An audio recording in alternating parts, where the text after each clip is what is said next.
Welcome to my friend Shawn Congleton's book release party. So, is this a book release party? What is it?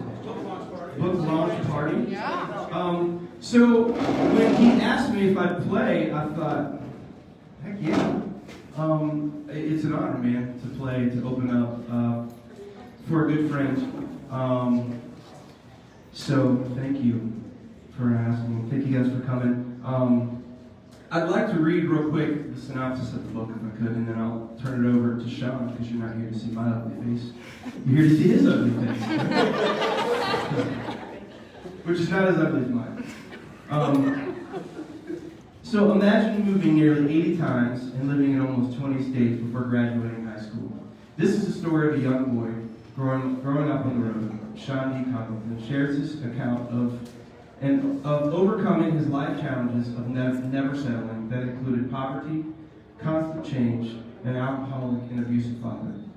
He learned some memorable lessons along the way as he grew up in this most unforgettable experience and found hope to overcome. Journey with him across the United States as he moves from his birthplace of Congleton, California, to Indiana, to Colorado, and to 16 other states, only to return to Camp Pendleton for Marine Corps boot camp, where his life changes forever. Find the hope he found and never settle for what life throws at you. So, it is. Give it up for Shawn.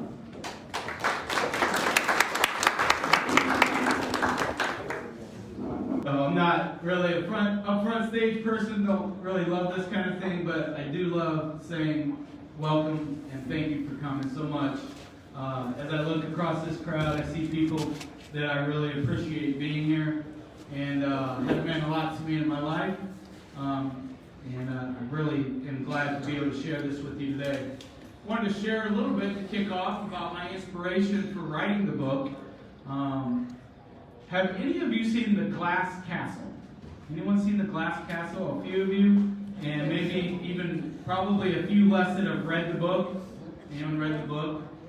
One or two readers of The Glass Castle. I saw the movie about 3 years ago, and it has Woody Harrelson in it and Brie Larson. Most people, at least my age and older, know Woody Harrelson. Brie Larson's from Captain Marvel of the Avengers, and watching the movie kind of inspired me a bit for a couple of reasons. The movie is kind of put on that she has this alcoholic, abusive father, and that she moves a lot growing up, and that has this very difficult, challenging life. And as I watched the movie myself, I thought, well, I need to tell my story. This isn't that bad. And, that was part of it. And as I found out later when I went to actually go read the book, reading the book is a little bit different. Honestly, it was too hard for me. I never read the book. I couldn't.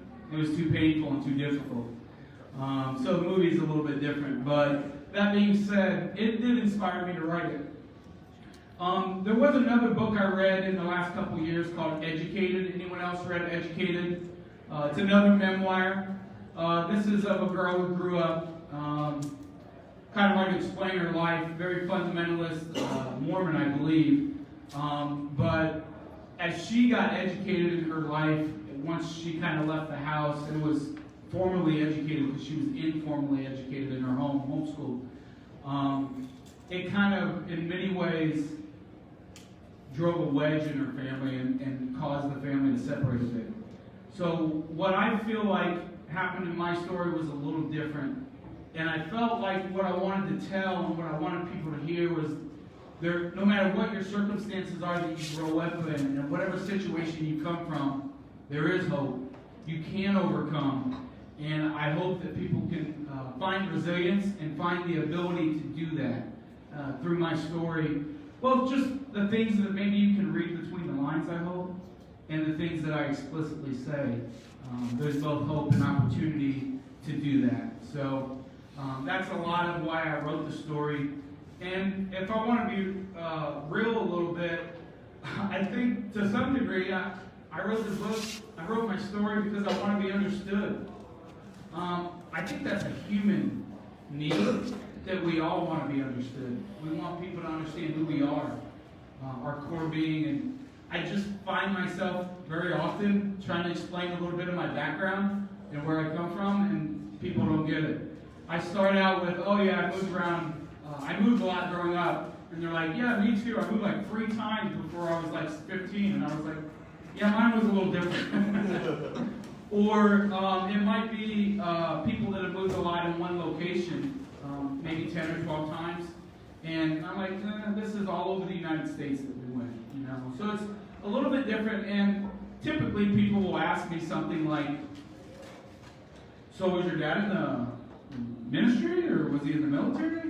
And if you've read that part in the chapter yet, you'll know that he was in the military, but only for the first maybe 6 months of my life. And he definitely was not in the ministry. And even when people move in those situations, it's a lot less often than what we did, as you'll see and hear tonight both. So that's my inspiration, and that's why I wrote it. I hope it inspires others. I hope it encourages others. I got a great quote from somebody in the Ridgewood page this week that said that they read the story already, read it all in one day, and I was like the most inspirational person they ever met, even though they hadn't met me. So I was like, man, that's what I'm talking about. I hope it encourages people to move forward in life no matter what their circumstances are. So I picked a chapter I wanted to read together, where I'm going to read to you, and I picked the chapter in part because it kind of summarizes a lot of what our moving was like. I also picked it in part because it's not really emotional for me, and that was necessary in order for me to read it. So I read a portion of a chapter when it was still in its editing phase for our Eagle and Dove staff about a year and a half ago. And I read it out loud at home to practice it like 3 times. And when I read it in person, I just lost it. Like, it was, I don't know, just reading out loud was something else. And then I had a chapter picked out that I thought might be a bit too much. And so I picked a chapter that I thought, I probably won't lose it. So we'll give it a shot. This is from chapter 11. It's called Wandering. And if you haven't read any of it yet, it'll be like, this is what's coming. But if you're partway through it, it might be like, or beyond that, it's more like the prequel maybe. So this is chapter 11, Wandering, 1975 to 1980. It's difficult to describe how our moving took us cross-country many times, especially in the early days. When I say we lived in 20 places in Colorado, we didn't always move from one place in Colorado to another. We often moved to Indiana, then Wisconsin, down to Kansas, up to Nebraska, over to Nevada, then back to a new place in Colorado. The best I can describe it is we were wandering. The phrase, not all who wander are lost, comes to mind. We just never settled down in one place. I don't know that my dad had a heart for adventure as much as he left all of his problems behind every time, hoping to start anew and find a better life somewhere else. In all reality, he was lost, very lost. Back in April 1975, when I was only 21 months old, Dad had started his good job at the steel mills in northern Indiana. The job was good and the living was good. My parents bought their first house in Hobart Township. This was near where they grew up. They had just 3 kids at this time. Terry, my older sister of 6 years, and Jimmy, my older brother of 4 years. When the steel mill laid my dad off one too many times, our real wandering began. Dad saw the dangers in his line of work and watched the man literally fall into a vat of hot, molten steel and disintegrate before his very eyes. The work was treacherous and challenging, but the money was good until it wasn't. We lived there for 2.5 years and then began wandering. In October of 1977, we moved out to Castle Rock, Colorado. We lived there for a couple of months and moved back east to Grant Park, Illinois. We lived there for a month and moved south to Savannah, Georgia, where my aunt lived at the time. I only recently discovered that we even lived in Savannah. We weren't there but a few months though when we moved back west to Colorado, landing in a trailer in Elizabeth, not too far from Castle Rock. That lasted less than a month as we found a house in nearby Elbert, still in Colorado at this point. In less than a month, we were off to Glen Rock, Wyoming. Just a few weeks later, we were back on the road, headed east to Paris, Illinois, where my grandparents grew up, and some of our extended family lived. Another month later, we moved on to live in a house in the country near Horace, Illinois. We were able to get a dog there. We didn't often have a dog, and when we did, we didn't have one very long. We had the unfortunate experience of naming our dog, or our dogs, Bacon. Not sure how or why they got that name, but the unfortunate part was every time we named our dog Bacon, they ended up getting hit by a car and killed. This was true for the first time living in the country near Horace. We weren't in Horace long, though. When just a month later, we moved on to Donovan, Illinois, where we lived in a very large house. Our route north continued from there when we moved back into Indiana and settled down at Fair Oaks, where we rented a brand new duplex. Apparently, the nice new accommodations weren't enough to make us stick around. We lived there for 2 months before heading a little east over to Lighthouse Ford, Indiana in the early summer. We lived in Lighthouse Ford for about 3 months, but I'm sure the reason we stuck around a little longer was my mother was very pregnant. She gave birth to my younger sister Shelby in a hospital in Winnemac while we lived there. I was 5 years old that summer, and once my mom recovered from having her, we moved again in August to Rhinelander, Wisconsin, where I started kindergarten. Having 3 kids in school didn't slow us down, though, and just 2 months later, we headed back out west, this time to Lavina, Montana. I can only imagine how our school documents followed us, or maybe didn't follow us during our transitions. I wonder if my parents even told them where we were previously. I'm sure if they did, they only told them about the previous stop. They must have kept our important documents, like birth certificates and shot records, readily available since they needed to constantly keep enrolling us in a new school.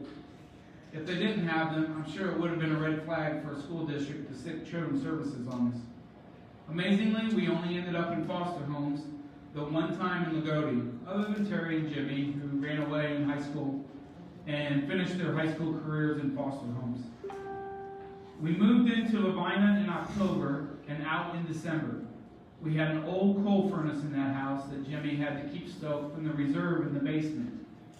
Terry played basketball in the 8th grade in Lavina, but not for long, obviously. I'm not sure if having to use a coal furnace or simply experiencing a winter in Montana had anything to do with it, but Terry had to quit the basketball team because we moved south to Jacksonville, Florida, where one of my mom's sisters lived. Mom had the hope of getting a job at her workplace. She worked for an insurance company and had hoped to start a solid career paying claims in the health insurance industry. Apparently that never worked out there, most likely because we moved back to northern Indiana to live in Black Oak. My dad caught on at a steel mill again, working for the Youngstown Steel Mill. Mom got her own job in or near Chicago and took the L train to work every day. Our wandering didn't slow down or stop there, though. Within a month, we moved back west to Roundup, Montana, for the start of the summer. One thing I loved about Roundup was the city pool. The city pool was free for the community. I learned how to swim that summer going to the pool with Terry and Jimmy. We went almost every day. The pool was full of community kids, and we had fun. The weather was nice, and we were glad to be there. Of course, we weren't there long since we moved midsummer to Bennett, Colorado. In Bennett, both of my parents were gone from home one day. Terry and Jimmy were charged with watching Shelby and I. No problem. Except there was a fair going on that they wanted to go to, and I was feeling sick. I wanted to go so bad, too, but I was in constant fear of throwing up. Terry and Jimmy did what any responsible brother and sister would do. They, at 12 and 10 respectively, took 1-year-old Shelby with them to the fair, where they spent the day engrossed in all the attractions, the rides, the games, and the lights of the county fair, while I, at 6 years of age, stayed home sick by myself. Unfortunately for them, Mom and Dad made it home before they did, but at least they had brought me a fair prize, my first wine glass. For their enjoyment of the day, and ignoring me as their responsibility, Terry and Jimmy received their typical 40 lashes of the belt. I felt bad for them and sad that I didn't get to go to the fair, but at least I got the wine glass. Of course, that didn't last long as I left it near the front door and it was knocked over and broken soon after. We weren't in Bennett for long either, though, because we moved back to Indiana, winding up in a house in the county near Medora.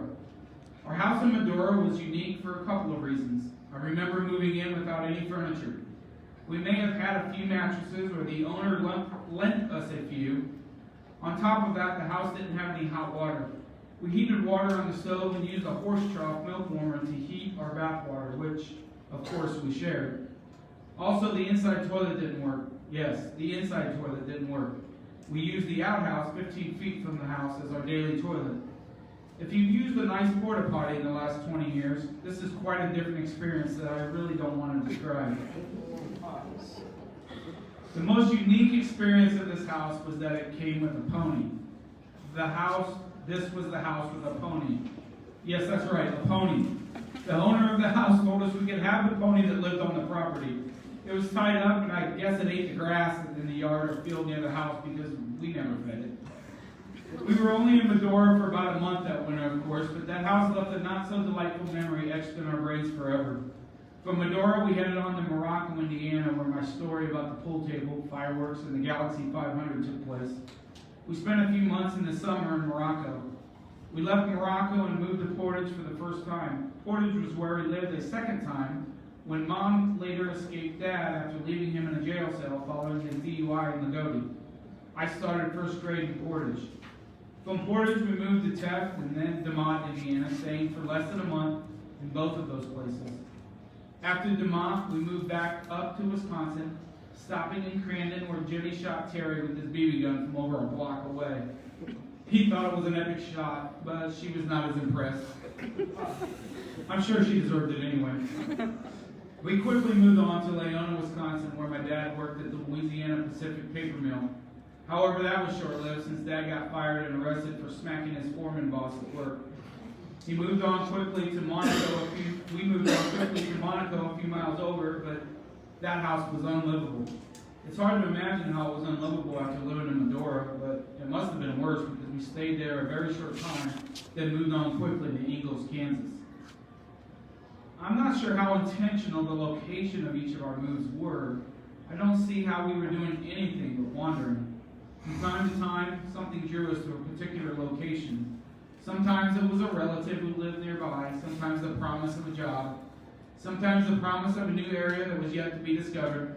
Sometimes, Dad had a knowledge of the area based on previously living nearby. We wandered nonetheless. From Ingalls, Kansas, we moved on to Cheyenne, Oklahoma, where Dad got another DUI. So we moved on quickly to Taylor, Texas, where I became a Pittsburgh Steelers fan. They won today, by the way.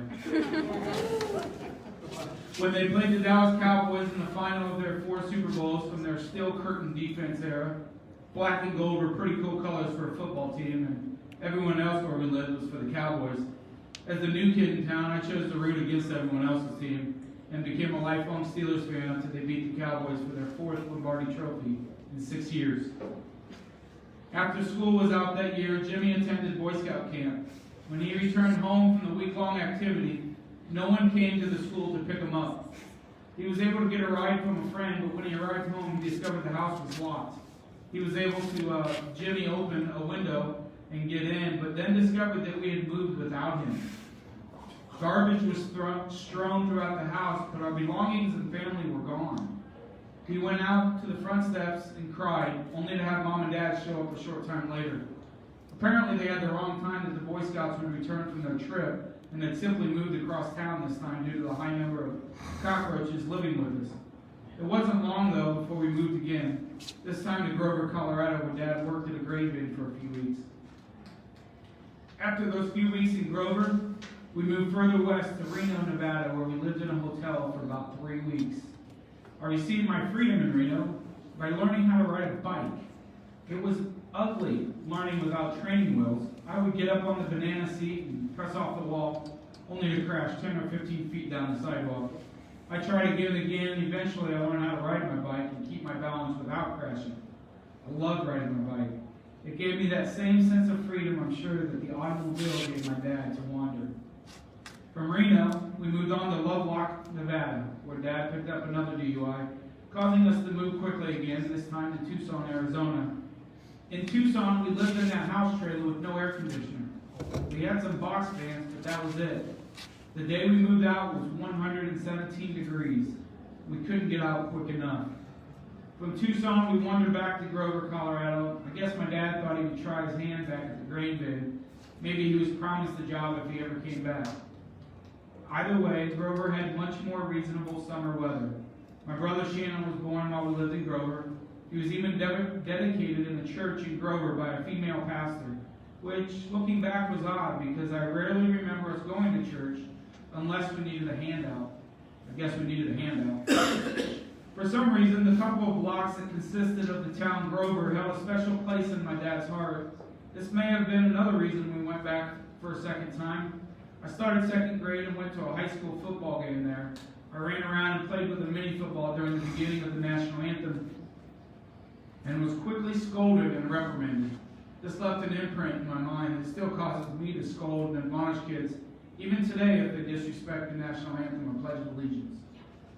We bought a car called Rambler while we lived in Grover and tried a new way to load up. We found a very large box that took up the entire size of the roof of the car and filled it with stuff from the house while it was on the car. We brought stuff from the house and tossed it into the box until it was full. It turned out that it was too heavy for the car and caused it to sag down pretty significantly in the rear. We made it a few hours to all Colorado where we tried to settle down. As a perennial new kid in school, I was always quiet. I typically kept to myself initially. I observed my surroundings and culture and then tried to fit in once I thought I understood it. We weren't in all long enough to try and fit in yet. I was still in my quiet observation phase. One day at school, I was doing sick, so I walked up to the front of the class where several students were in line at the teacher's desk waiting for her to look at their schoolwork. As I waited patiently, I began feeling like I was going to puke. I was afraid to jump the line or speak up for myself. Once my turn finally came, I stepped up to the teacher, but I was feeling so bad at that point, my stomach began to lurch. The teacher could tell I wasn't feeling well and asked why I was acting like I had to throw up. When I went to answer her, my stomach erupted and I finally threw up all over her lap and desk. I was actually pretty glad we got to move from there quickly. We moved from all Colorado to Crispin, Illinois, but only for a week. We were back on the road again. About a week later, we wandered into, or rather near, Loving, New Mexico. That old Rambler had enough of that big old box on top. While we were traveling along the two-lane highway in what seemed to be the middle of nowhere in the desert of New Mexico, the rear axle snapped. We ended up living in Loving, New Mexico near Carlsbad Cabins for a few weeks as Dad looked for a job so that we could buy another car. Work was hard to find there, and eventually he gave up looking. We took everything we could fit in suitcases and our handbags that we could carry. We walked out of town to the side of the highway in the New Mexican desert with all of our belongings and a cardboard sign that read, Lagodi, Indiana. Mom, Dad, and all 5 kids at the time, Terry, 13, Jimmy, 11, me, 7, Shelby, 2, and Shannon, 1 month, stood on the side of the road with our thumbs out. We were determined to hitchhike to Lagodi, Indiana. Once again, not sure how Lagodi became our intended designation, but this was how we first moved into Lagodi. That small town in southern Indiana wasn't a place anyone would choose out of nowhere. People don't even know how to pronounce it if they haven't been there before. Now let me tell you, not many people have extra room for 7 additional people while driving down the road. It was a good thing for us that this happened before our current laws of seatbelts and not riding in the bed of a pickup truck. After what seemed like forever, a gentleman in a pickup truck stopped to give us a ride. Mom, Dad, and Shannon sat up front with the driver. The rest of us jumped in the back with our luggage. Our adventure continued as we wandered, or moved, I guess, without a vehicle and everything we could carry with us. We made it as far as the panhandle of Texas when a kind couple picked us up in their truck. They gave us a ride into the next town where they lived and put us up in a hotel. The next morning, they took us to their church, and the pastor bought us bus tickets the rest of the way to Lagodi. We ended up getting off the bus in Illinois, though, because Dad did not want the people to get the wrong idea when we arrived in Lagodi. He was afraid they'd think we had enough money to ride a bus. It's amazing to think about how we got from one place to the next at times. And that's the end of the chapter on wonder.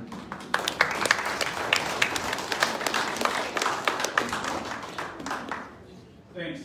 Now we're going to transition to a Zoom call with my siblings and my mom. this time together, I did want to read my acknowledgments, just a couple of pages. We'll see how far I can get through it without getting too emotional. But I'll say this. None of this book would have happened if not for Jesus. He made a way where there seemed to be no way. He gave light to the darkness. He gave hope to the hopeless. He gave life where there was death. He is hope eternal. I need to thank my wife. First and foremost, she has loved me through hard times. She's forgiven me for falling short too many times. She has helped me see another way to live life that I wasn't given in childhood. She has demonstrated Jesus to me in the flesh. She has been my encourager, my number one supporter. She has spent many hours waiting for me to finish writing, editing, or some other part of the book so that we can go do something together. She spent countless hours reading my manuscript and wondering how I came out of all that. She told me how great it was, even if maybe it wasn't yet, and she helped me see things that I missed when I was writing. Next, I need to thank my daughter Jordan, who was my first editor, proofreader, and beta reader. Having just taken college English and being such a smarty pants helped so much. But more than that, she was also an incredible encourager. For a girl who doesn't read for enjoyment, she told me how much she enjoyed reading my story and constantly praised me both for writing it and living it. I have several friends who also served as beta readers, each providing their own level of editing, proofreading, and personal feedback. I can't thank them enough. Terry just stepped out. Terry Sowers was one of those, former English teacher and principal for years. Stephanie Burley-Jones, who wrote her own memoir that I read. Can someone help me with the name of it? Oh, she thought she could? She thought she could, so she did. Beautiful memoir of her overcoming cancer. Chris Lemaster, who popped his head in. I don't know if he's still here. Jeremy Hudson as well. I don't know if he's still here, but he was here for a little bit. And Todd Buck, a friend through the school district. Mike Manley, our librarian at the high school, former English teacher. Michelle Karn, an English teacher I worked with at CTC. And Tanya Anderson, who is connected to the family from Eagle and Dove that we work with, the after-school reading program. She is a award-winning author and editor herself and is enjoying retirement. Each of them poured over my manuscript and gave their best feedback and, more importantly, encouraged me throughout the process. Thanks to Amaya Boyer, a new proofreader in the business who offered to proofread my manuscript for free, so that was awesome. I thank my family, starting with my mother, who read and reread the story. I can only imagine how painful it was to relive parts of that story at times. I thank her for always loving me and showing me what Christ looks like in the midst of turmoil. Thanks for trying to correct all the details that a little boy didn't remember. Thanks to Terry, who read the entire thing in a day. Thanks to Jimmy, who provided some correction on details and a small portion of his own in chapter 12. Thanks to Shelby for providing her little sister versions of some of the stories. And just a reminder, she wasn't on the Zoom call because she's in Saudi Arabia at 2:30 in the morning and must not have worked out well for her. Thanks to Shannon, Jesse, and Jason for putting up with my poor leadership and lack of responsibility as a teenager. It's been so strange to hear how your childhood was so different than mine since we were siblings. It's crazy to think how much you grew up after I left home for the Marine Corps. I thank my mother-in-law, Rosemary Kellis, for loving me into the kingdom, for showing me and telling me about Jesus, for treating me like a son long before I became her son-in-law, for encouraging me in every way as a follower of Christ and as a person. I hope she is encouraged by her prominence in my story. Oh yeah, thanks for your daughter too, Rosemary. I love her. Thank you all for coming so much.